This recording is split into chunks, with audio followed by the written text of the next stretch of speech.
beeg yeneen ñu gis finalement 93 candidats 5 yoo xam ne pour l'instant jàllagul nañu buñ ko mënee wax sax d'office am ci ñoo xam ne dañoo war a régulariser encore muy Soham El Wardini ak Idrissa Seck ak Me El Hadji Diouf est-ce que parrainage bi nekk na loo xam ne finalement empêché nañu pléthore candidats yi daan gis. waaw mais finalement nag moi je crois que dafa jur foofu moom d'accord naa ci ak Thierno foofu dafa jur un effet pervers parce que li ñu gis nii c'est une première dans l'histoire politique du Sénégal donc ça veut dire que parrainage bi en l'espèce il y a à dire et à redire parce que bu doon c'était aussi efficace et ça ni nga ko waxee on aurait eu moins de candidats qu'en 2012 moins de candidats qu'en 2019 mais c'est que le problème mooy je crois savoir que man kii bi parrainage bi dafa mel ni dafa ubbi benn genre boîte à Pandore tu vois les gens se sont dit mooy par rapport à ce ndëpp auquel il appelle ñu toogaat wax ko mais li ñuy waxtaane Issa daf fi amoon ba pare c'est que dañ ko dindi tu le rappelles tout à l'heure 65 millions ba pare boo xasee ba dugal sa dossier conseil constitutionnel c'est fini amul ay manqué na ou bien non boo ko dugalee rek c'est fini mais attends léegi bu ñu demee ba les gens se rendent compte man mii Pape Sané je me rends compte que mun naa dem jëli sama fiche de parrainage DGE mun naa dem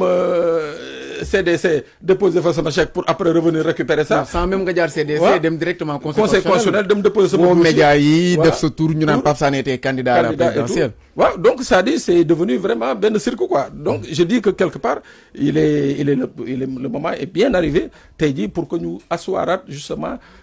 li nga xam ne au niveau du dialogue national dañ ko fa waroon waxtaane parce que c'est voici un des points bi nga xam ne dañ ko waroon waxtaane mooy justement cette farce bi nga xam ne moom nañu bëgg a jox cette partie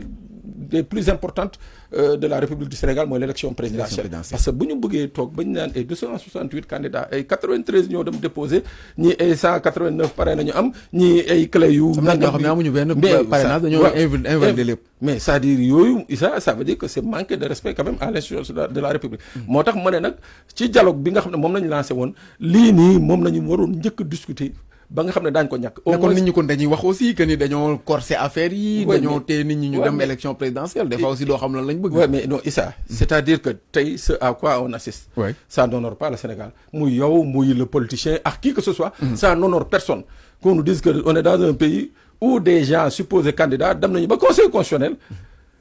tout en sachant que dossier bi 9 pièces la ñu indi 2 pièces wala 3 pièces. ñëw taxaw non c'est-à-dire que donc c'est-à-dire que il faut que mu am derrière des précautions ou bien des sanctions sax. yi nga xam ne en aval yi nga xam dañ ko teg seen bopp. La candidate Aminata Touré candidate déclarée à la présidentielle 2024 vient d'écrire que ni les candidats du FIT ont retiré la demande d'annulation du décret portant nomination des nouveaux membres de la Sénat mu ne ils veulent des élections présidentielles pour le 24 février 2024 pour le 25 février 2024 elle a écrit 24. mais c'est le 25 et un respect du calendrier républicain aucun report n'est possible ni envisageable finalement kon est-ce que dañ doon li ñu wax nii du da ngeen ci doon bëgg a làqatu peut-être pour reporter élection yi ñu njuy leen est-ce que communiqué bu authentique la non elle a écrit sur sa page Facebook son chargé de com moom moo ko envoyé donc kon foofu moom man du ma ci wérén c'est le chargé de com wax ci ñun report mais ñun bu doon report day am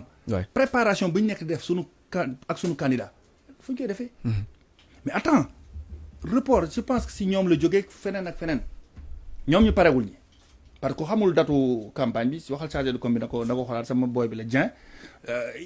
24 février du 24 février c'est le 25 février. peut-être c'est juste non yàqamti la c'est vrai que à un certain niveau erreur de frappe waroo ko def sur un communiqué aussi important mais li ma bëggoon wax loolu dama koy tooñ moom sunu tata la Aminata Touré mais li ma xam ba xam mooy mbirum report musul jóge ci parti au pouvoir xalaatuñ ko tey xalaatuñ ko suba ñun ay élection la ñu wax président Macky Sall ci la wax décret bu convoqué corps électoral bi def na ko donc tey les bases sont jetées amul leneen. nit ñi ku nekk dinañ dem mais dafa am loo xam ne aussi dañ ko gis ci diggante bi muy ab parti bu nga xam ne wala coalition boo xam ne investir nañ seen candidat am ci même des présidents de mouvement yoo xam ne investir nañ candidat bi muy le candidat Amadou Ba geneen wàll gi ci opposition bi waa Pastef ak ñi ñu àndal bëggoon a investir seen njiit di Ousmane Sonko muy la coalition Sonko président ñu tere leen ko est-ce que loolu même du xaw a xajamal la présidentielle le fait que ñuy empêcher ay candidats ñu non la coalition Sonko président ñoo doon organiser cérémonie d'investiture ñu tere leen ko est-ce que loolu du xajamal la présidentielle. xaw ma ci lu bëri bu dee wax dëgg yàlla xaw ma ci lu bëri li ma xam mooy. ñoom amaguñu candidat loolu xam naa ko. Ousmane Sonko. non amaguñu candidat c'est-à-dire que il faut que les gens soient très sérieux sur cette affaire-là. ñoom parti bu ñu amoon dissoudre nañ ko moom dafa bokkoon ci parti ban type d'investiture lay am mbirum parrainage ensuite jiixi jaaxa bi am ci bopp Sénégal yi c'est quoi njëkkoon nañu fi tuddal keneen ne mooy seen candidat ñu ne moom ci bopp moo ko désigné mooy sama candidat ba si kanam kooku déggatuñ ko. non mi ngi fii mi ngi ci liste bi. waaw mais 73e position. waaw mais loolu la bëgg a expliquer. léegi nag finalement ban candidat la ñu am de façon ñoom loolu seen cuisine interne la. waay man li ma jàpp mooy sama candidat man dem nañ ko investir sunu coalition def na ko sunu parti def na ko sunu yeneen membre parti ñu ngi koy def coalition bu mag maa ngi koy waajal donc loolu moo am solo maintenant ñoom ci yenn motif dañ leen tere def seen investiture xaw ma ko. wax dëgg yàlla bëgguma ci tam sori. Pape Sané ñu gis déjà li nga xam ne moo xew ni ki aljuma bii ñu weesu le samedi même la veille de la fête bi nga xam ne moo di fête de fin d'année est-ce que du déséquilibré mbir yi bu fekkente ne ci geneen wàll gi ñu ngi investir quand même seen candidat. Oui, mais Issa, xam nga déjà fii dañ ko waxaat ko à maintes reprises, c'est-à-dire les signes qui sont en train d'être posés waxuma par le président parce que tey il faut mettre le doigt sur l'administration. li nga xam ne administration bi nga xam ne moo war a organiser ou bien partie prenante dans l'organisation de l'élection actes yi muy poser c'est des actes qui ne rassurent pas hein waaw c'est des actes yi nga xam ne ku gëm ni que on va aller vers une élection transparente da ngay nax sa bopp quand une direction générale des élections daal di mën a taxaw moom souverainement moom du joxe fiche de parrainage alors que amul ci benn prérogative quand une direction générale des élections deux décisions de justice yi nga xam ne dañ ko ordonner pour mu réintégrer un candidat dans le fichier électoral jox ko ay fiche de parrainage c'est même DGE s'y oppose quand la CDC la caisse de dépôt et de consignation bañal nangul d'abord un chèque d'un candidat bañal ko quand un préfet s'amuse à interdire benn manifestation d'investiture d'un candidat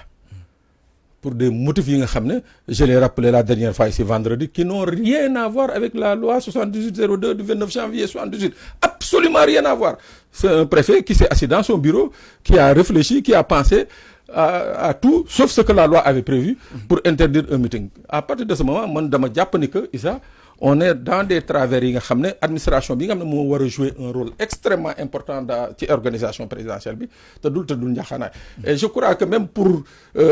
cela de Benno ou de l'APR yi nga xam ne ñoom ñi ngi déjà wax ni que ils sont sûrs de gagner et ils vont gagner dès le premier tour li ñu waroon def sax bu rafetal seen victoire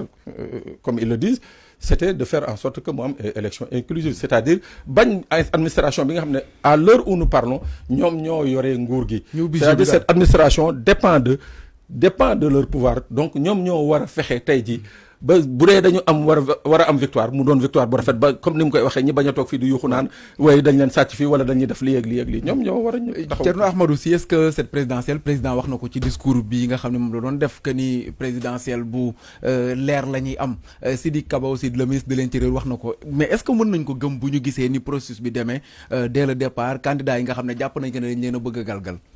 mais loolu laa doon sànq ma ne problème mu baromètre dañ ko am ak problème mu quantification yan candidat lañ bëgg galgal fii amul benn candidat boo xam ne dañ la bëgg a galgal maintenant nag candidat bu am problème ak justice sa problème ak justice da ngay dem régler ko loolu c'est hors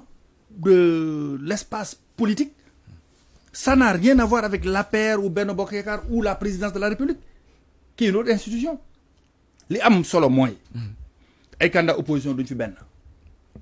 maintenant nag Sénégal dañ ko bëgg a jël lépp tënk ko ci benn nit wala ci ñaari nit man loolu laa d'accord li am tey jii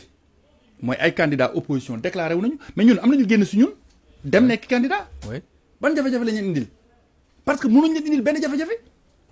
Idrissa Seck c'est un candidat sérieux il a été premier ministre yor ay ndombal tànk ci réew mi nekkoon deuxième ci élection présidentielle matalul parrainage. non matalagul. waay matalagul et puis du matalagul sax matal na dafa am ay doublons. yooyu tam dafa baax préciser xam nga ba ne matalagul ak matalul ak dafa matal ba pare ñu ne ko yii dafa ëpp. bokkuñu donc Idrissa Seck génn suñu dem taxaw fële samp ndëndam. jàmm rek lañ seq ak moom. dama jàpp ne Sénégal dañ soxla ci espace politique bi ay homme d'état yu incarné valeur yoo xam ni ëllëg ndaw ñi mën nañ ci roy bañ a jël yëpp rek lu la dal nga bëgg ko teg ci ndodd keneen ki mais tey